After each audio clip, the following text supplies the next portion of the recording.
Welcome to another episode of Whitetail Rendezvous, coming to you 6 days a week as we interview whitetail experts and hear their traditions and personal stories of the hunt. Learn more about the latest gear, discover proven tips, and the latest strategies so you can make your next hunt a success. Now, here's your host, Bruce Hutchins. Whitetail Rendezvous is pleased to announce a partnership with GoHunt.com. Who's GoHunt.com? Well, if you're a DIY hunter, you need the information at GoHunt.com/insider. Why? Because it provides 4,200 profiles, every unit, every species, and every season. Furthermore, they give in-depth analysis, interactive maps, unit access, and seasonal trends. Draw odds are very important, and they give you the most accurate information in the business. All this is available when you go to GoHunt.com/insider. Make sure you use promo code WR when you join Insider. You'll get a $50 gift card for GoHunt.com Gear Shop. All in all, if you're hunting out west in 2018, GoHunt.com Insider is where you need to be to get all the research information. When you use promo code WR, Whitetail Rendezvous receives a small commission from GoHunt.com.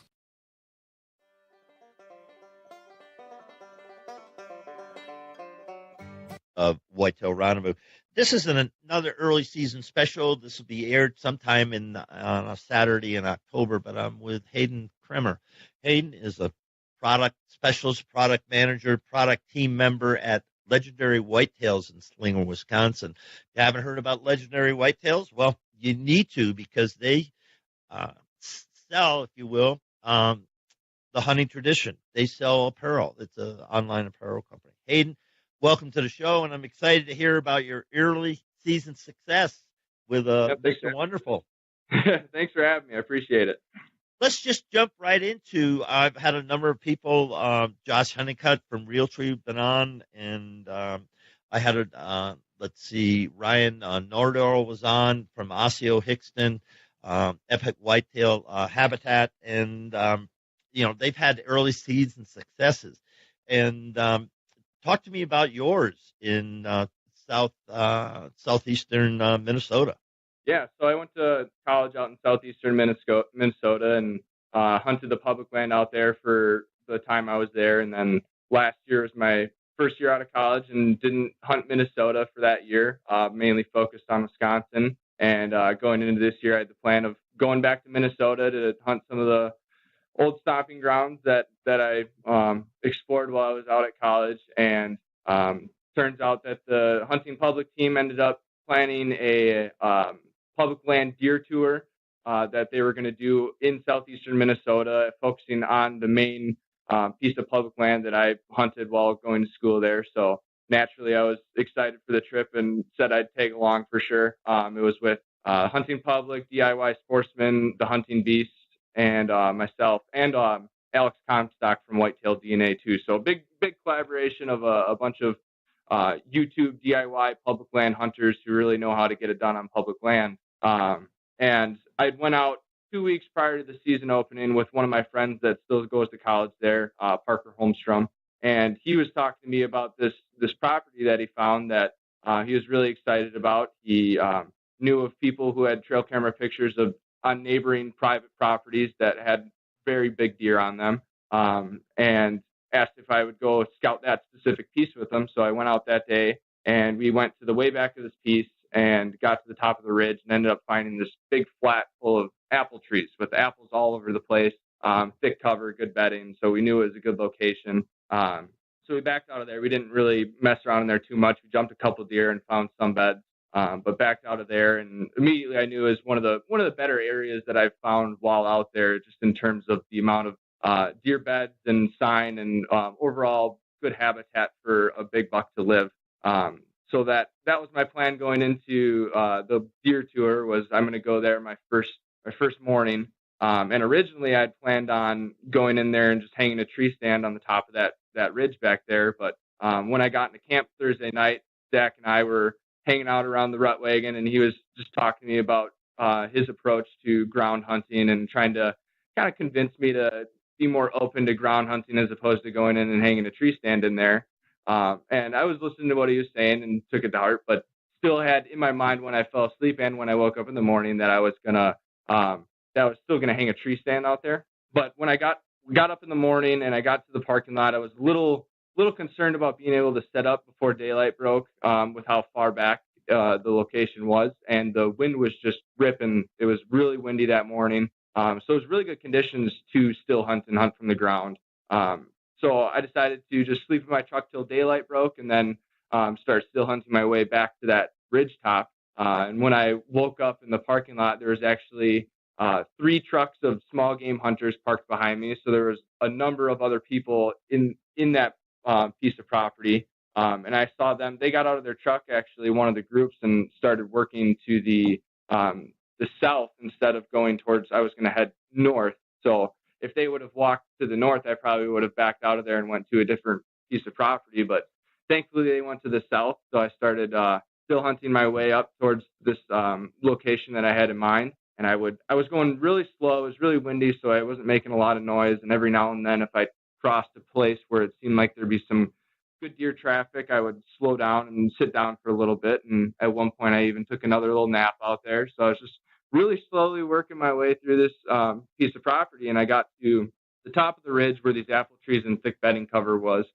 And the wind was coming out of the northwest, and it was coming over. The ridge runs east to west. So it was coming over and creating a leeward side on the south side of the ridge. So that was the leeward side of the wind. So I figured bucks would be bedding on the south side of the ridge, overlooking that valley where human access could come from, and having the wind blow over their back. So I swung around and climbed the ridge on the far east side and started working from east to west on the south end of this ridge, just working really slow, glassing a lot, looking to see if I could see something bedded. And checked a couple spots where we did find beds when I was out scouting before, and really slowed down around those areas and took my time, but didn't end up jumping anything. And I worked pretty much through the entire portion of that ridge and cut through some of the bedding to go up to the north side just to see if I could find some fresh buck sign. And I found some rubs within the bedding cover around the apples. And then I also checked the fence line runs up to a neighboring private property where there's I was checking what crops were planted, and there was alfalfa and corn, so there was a mix of agriculture right neighboring by. And at this point, it was around 11 o'clock, and I made the decision to start just working my way back to the parking lot, and I was going to go do a similar strategy on a different piece of property nearby. And I came around the ridge, and I crested this knob, and just down to my right, I could see a big body of a deer, and I knew it was a mature buck right away just because of the size of the body, but I couldn't see its head because it was behind a tree. And this was around 11:15 at this point. So it was 11:15. There was a mature buck on his feet, feeding on acorns was what I believe. There was a number of oaks in the area, but I'm assuming he was bedded somewhere near that little knob on the ridge, and he was just standing up onto his bed and browsing a little bit, just having a midday snack. So I crouched down real quick while his head was behind the tree, so he never saw me, never heard me, never smelled me, and knocked an arrow real quick, drew back, and he was about 30, 35 yards when I first saw him. I never had the chance to range him because it happened so quick. I just had left it on my 20 pin. I use a HHA single pin, so I just left it on the 20 pin and held high, and within seeing him and releasing the arrow was probably 10 seconds. So it happened super quick. I felt like I made a really good hit on him. So I gave it some time. I made a few phone calls to my dad and then a couple of the guys from the hunting public, just trying to let them know what happened. And then I went up to the impact site to try to find blood or the arrow, and couldn't find blood or the arrow right at the impact site, and started getting a little nervous. It felt like it was a good shot in my head, but as you go through and you're not finding what you want to see, you get those doubts about what really happened and replay the whole situation in your head. But I ended up finding blood about 25 yards away from where I first hit him. And then right after that, I backed out because the guys, Zach, Jake, and Logan were on their way to come help me recover him. So I was just going to back out, give him time to lay, because I wasn't really sure where I hit him or how hard he was hit. So I circled way around and backed out. And on the way out, I actually ran into some of those squirrel hunters that were right in the bottom of that valley from where I shot them. And I asked them, I went and talked to them quick and just said, hey, can you you mind staying out of this area? I just shot a deer over here, trying to let them lay. Really appreciate it. And they were cooperative with it, the whole thing, and started working the other direction. But ended up meeting the hunting public guys in the parking lot, and we worked our way back and went way wide of the deer again just to be cautious, and got to the top of the ridge and took up the blood trail. And he wasn't 60 yards from where I shot him. He piled up against a tree right there. So it ended up being a good shot. And then we were quite a ways back there, so we ended up actually quartering him out and packing him out of the woods because of how steep some of the ridges were. So that was a pretty cool experience as well. Now, did you double lug him? Tell me about the shot. Where was the shot placement? Yeah, it was a little bit quartering away, and I definitely double lunged him. It was pretty close to hitting his heart, but just missed it. But it came out. It's in my head when I was a little concerned and playing the shot back in my head. My only thought was, if anything, it was a little back. Like the height seemed perfect. It seemed a little back, but I thought he was quartering away, and it did enter. I mean, right on probably the back end of his lungs, and came out right behind the shoulder, right where he wanted to. So it ended up being a perfect shot. Attaboy. Congrats, man. And the deer will be up on the podcast. You'll be able to see it when I post the blog of Hayden's buck. Now let's talk about, okay, you were still hunting. You really weren't set up in a blind. You hadn't put a ghillie suit on. You were still hunting, and it's amazing, folks, how close you can get the deer if you do it right. Now, a couple things from my experience. One, if you think you're moving slow, you're moving fast. And I know this a gentleman, Marv Klenke, tremendous traditional archer, and he would say it might take him an hour or more to go 100 yards. If he instinctively knows he's in the game, he might move inches. Mm-hmm. And so, folks, the biggest thing that I can tell you about still hunting for whitetails and for elk is that slow is your friend, and if you think you're going slow, you're going fast, because there's no time constraints, and that's the hardest thing. And I want your 2 cents in this, because everything we do is fast. I mean, social media, blah blah blah blah. Texting and instant turnover. You're at work and you got to do everything. We do it way too fast. You get in the woods, everything has to slow down. Your thought? Yeah, I think there's definitely cases where you have to slow down a lot. I also think there's cases where you can move fast, where the initial goal when you first start still hunting is you want to find fresh sign, where you want to find where the deer are now. So if you're moving at, not fast, but just at a decent pace, and then you start getting on some good fresh sign, then you really slow down, like you're saying, and move very, very slow and methodical with what you're doing.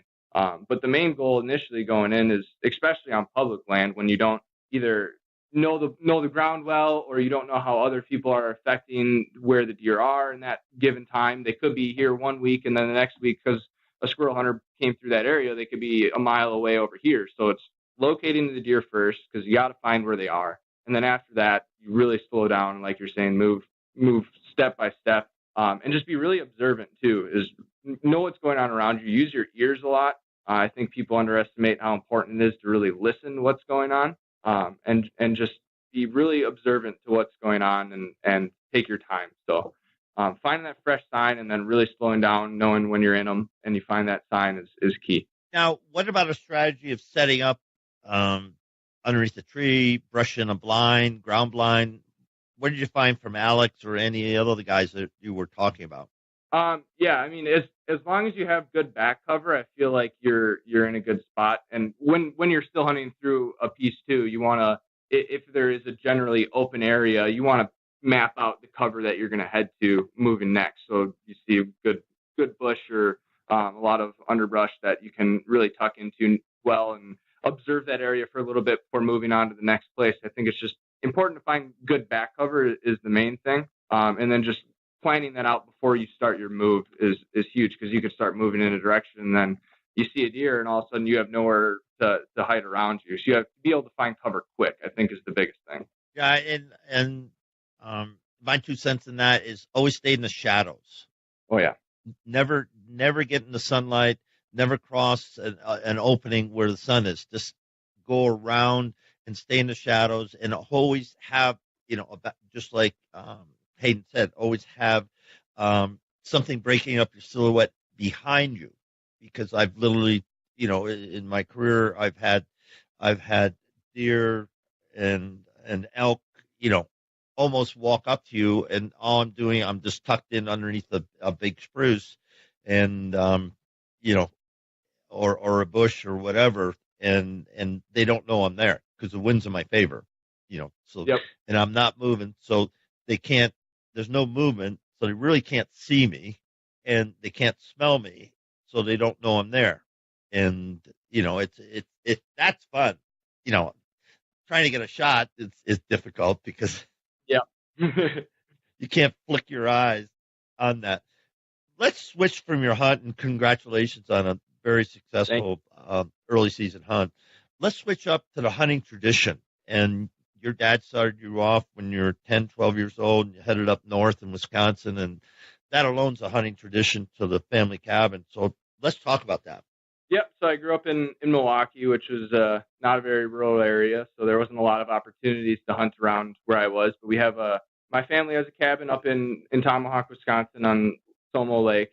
And when I was 10, I started going up there and hunting with my dad, my uncles, and my cousins. They all both gun hunted and bow hunted. Gun hunting was obviously more numbers, but pretty much everyone in my family did bow hunt as well. So I started off sitting with my dad during gun season initially, and I started actually hunting when I was 12, when it was legal in Wisconsin, and started bow hunting when I was 13. And once I started bow hunting, I immediately fell in love with that, just being able to get a lot closer to the deer. But as we were talking about earlier, up in northern Wisconsin, when I first started hunting, the deer numbers definitely started to decline. It was a good weekend when you saw a deer or two. That was how you could tell if you had a good weekend, is if you just saw a deer, which as we were talking about before, I think that really helped grab me into the passion for hunting. Is just because when I did see those deer on those unique occasions, it was really special, and it really got me fired up. So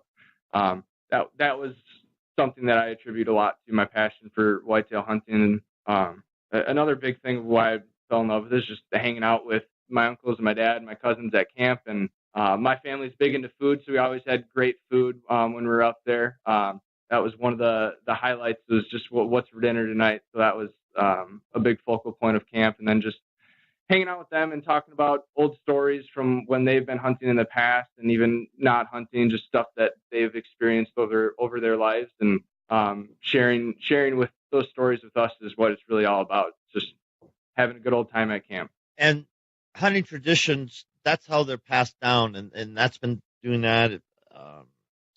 I've spent some time with the Inuits, and their history is passed down basically by words, by conversations, and the elders just share, and everybody just shares. It's kind of like, our grandmothers sharing their best recipes with the daughters, and then in the hunting community, it's the dads and the grandfathers and the uncles sharing, about, the various stands and how the deer move and everything. But it's the camaraderie, and it's just something amazing. And that's part of hunting that people who don't understand hunting or have never hunted, they don't get the tradition of just hanging out with a bunch of, family and friends, and being together and having those great meals and Yep. just spending the time. Yeah, and with my situation with the food being such a big aspect of it too, those recipes being passed down, and then you take those recipes and go share them with other people you hunt with in the future. So that's a big part of the tradition that goes along with it. And I think a lot of people who don't hunt don't understand the real connection there is to when you eat venison of a deer that you harvested. There's just something really special about it, and it really makes it mean a lot more. Dave, what's your one big thing that you know now that you wish you knew, when you're, 10 years ago, when you started hunting, that would have made you a better hunter? I would say the main thing, and this a new theory to me too, is that scent control is not as important as we're led to believe. This is the guys at the Hunting Public and the Hunting Beast are big proponents of this, and I followed them for a while and known that they were very successful on public land without really caring about scent control, or not, I shouldn't say caring, but just not having that be the first thing that they worry about when going into hunting. I think a lot of the industry is full of people who are just pushing scent control and saying, oh, if you don't have scent control, you're not going to be able to kill big bucks. And I just don't honestly believe there is a true way to fool a whitetail's nose. I don't think it can be done with ozone. Some of that stuff, maybe there may be something there, but as far as truly being able to fool a whitetail's nose, I don't think there's a solution for it. It's their best sense. I think there's other ways you have to use the wind to your advantage, and really think about how the deer bed based on the wind, and not so much worry about trying to beat the deer's nose, because I think that's a battle you're going to lose every time. That's interesting, because I think the Benoit brothers out of Maine, and they were trackers, and how they hunted, they knew a mature deer's track, and then they got on it and stayed on it. And, they wore wool, plaited wool, and that's how they hunted. And they stayed on the track until they got the deer, because the deer will circle. Once they know somebody's on their trail, they'll start looping. Means they'll go up, and they'll go either left or right, and then they'll let you walk by. If there's snow, you can see when they start looping. If there's not, then you got to be able to read sign. So it's, you get into the science of deer hunting, and it's unbelievable, because the deer are there. Okay, it's guaranteed the deer are there. It's our job to figure out, okay, where is there? And right. It's such a wonderful chess match. I mean, and you get schooled. I get schooled every year, and I hope I continue to get schooled by mature bucks, because, you go, dang, he got me. He was right there. He knew you were there. You knew he was there, and you just can't close the deal. And the good hunters of today are closing the deal more and more. Why? Because we're getting smarter. There's podcasts and Alec Comstock, Whitetail DNA, just a great young kid that, doing a great job and learning, and then sharing it. And just like this podcast, one of the missions of it is to share the hunting tradition and bring the tips and techniques, to the public. So everybody becomes a better deer hunter, so they enjoy it more. And, that's good for the sport. Absolutely. Hey, let's talk about legendary whitetails. You went to college in 2013. Here it is, 2018, and you're working for a great brand. Tell people, one, how you got into it, two, why you love it, and where do you think your career can go? Yeah, so I got into it because coming out of college, I knew I wanted to do something in the outdoor industry, and I'd been a fan of legendary whitetails. They made great apparel, and I noticed they had a job opening right around the time that I was really looking hard for jobs, and put in an application and wrote a good cover letter about why I am so passionate about hunting and why I thought I would be a good fit for the job, and got offered the position, and it's been great ever since. My roles here are mainly to be the product representation when working with the marketing teams. So I work closely with the catalog teams, with Mark and Darcy, to actually put catalogs together. That's how Legendary Whitetail started. We were a catalog apparel retailer years ago, and we've kind of transitioning more to e-commerce models, but still create multiple catalogs every year. So I'm the merchant representation in creating those. As far as putting email campaigns together, I select products and promotions for email campaigns, decide where to put products on the website, and just kind of in that utility man when it comes to where there's different product needs within other departments. So just working with other departments and making recommendations based on product. I also work on just other random off-the-path tasks. So the Hunting Public, who I've talked about, I'm handling their apparel line. So that's been a really fun adventure. As well as our Hunt Guard line is something that I'm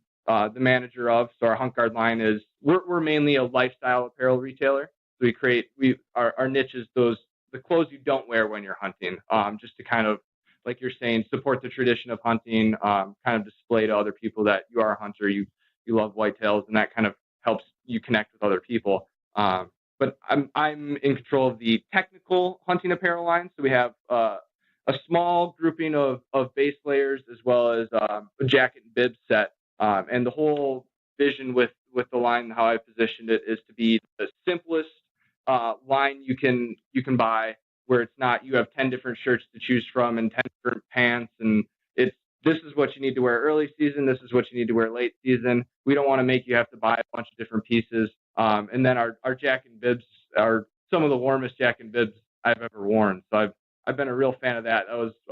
That was the product that was here when I got here, and I was always the guy who'd bundle up like 100 layers underneath a light jacket that I'd wear all season. And then once I started wearing the jacket and bibs from Legendary, I was really impressed. I mean, you don't have to wear more than 2-3 layers underneath it, and it'll keep you warm in sub-zero temperatures. So it's pretty neat. So yeah, I mean, one of the main goal of Legendary Whitetails and our mission is to promote hunting and get more people involved in hunting. One of the cool promotions we have going on right now is the Hunt on Us promotion. So we're actually anyone who has a deer license of any kind can submit a photo of their deer license at huntonus.com, and Legendary Whitetails will send that person a $25 gift card to spend on our site. So we're actually trying to reimburse hunters license fees up to $1 million for this season is the target. So trying to take that sunk cost that people are putting into hunting and allowing them to spend that, whether it's on themselves or on a gift for a loved one for the holiday season.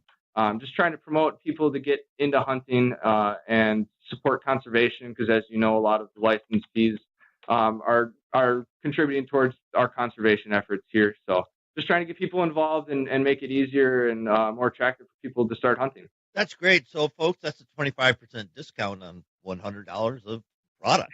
So visit Legendary Whitetails. And talk about visiting, how do people get a hold of you?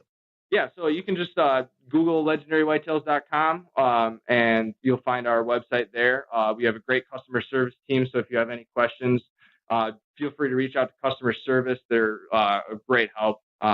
We are only online. We don't have any brick and mortar stores. We're all e-commerce retailers. So you can, but one of the great features, we do offer free returns. So that's one of the big hurdles for people buying apparel online, is they're worried about whether it's going to fit or not. We'll return anything completely free on us if it doesn't fit. Even if you bought it 2 years ago and you decided you didn't like it 2 years later, we'll still accept that return. So that's one of our policies, satisfaction guarantee, like it or send it back. So now you're on Facebook. Where are you at social media? Yep, Facebook and Instagram are where we're at mainly. Our Facebook following has been around for a while, and Instagram is something we're just starting to get into a little bit. So it's still in the infancy stages, but it's starting to gain some traction. So Facebook's the main place to find us, but Instagram is an avenue that we're looking to pursue more in the near future. Yeah, and if you go to Legendary Whitetails on Facebook, you'll see over 1 million people have touched their page. Good for you. Yeah, thanks. With that, folks, we're going to wrap up another episode of Whitetail Rendezvous. We've been talking today with Hayden Krimmer from Legendary Whitetails. Thanks so much for being on the show. Thanks for having me, Bruce. Appreciate it. It was fun. Hey, folks, we got a new sponsor. It's called Buckwild Coffee. What's so special about Buckwild Coffee? Well, a gazillion people go to Starbucks every day and drink coffee. Well, why shouldn't Buckwild Coffee offer you light, medium, or dark roast with free shipping? All you have to do is go to whitetailrendezvous.com, go to shop, and order your coffee, and I'll ship it out for free. Hey, thanks so much for visiting Buckwild Coffee. The best brew in the West, the best brew around the campfire, the best brew in the hunting shack, the best brew anywhere. Buckwild Coffee. Get yours today.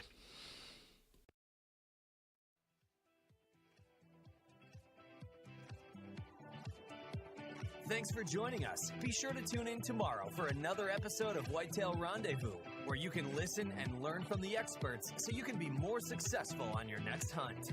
Until next time, listen, learn, and succeed.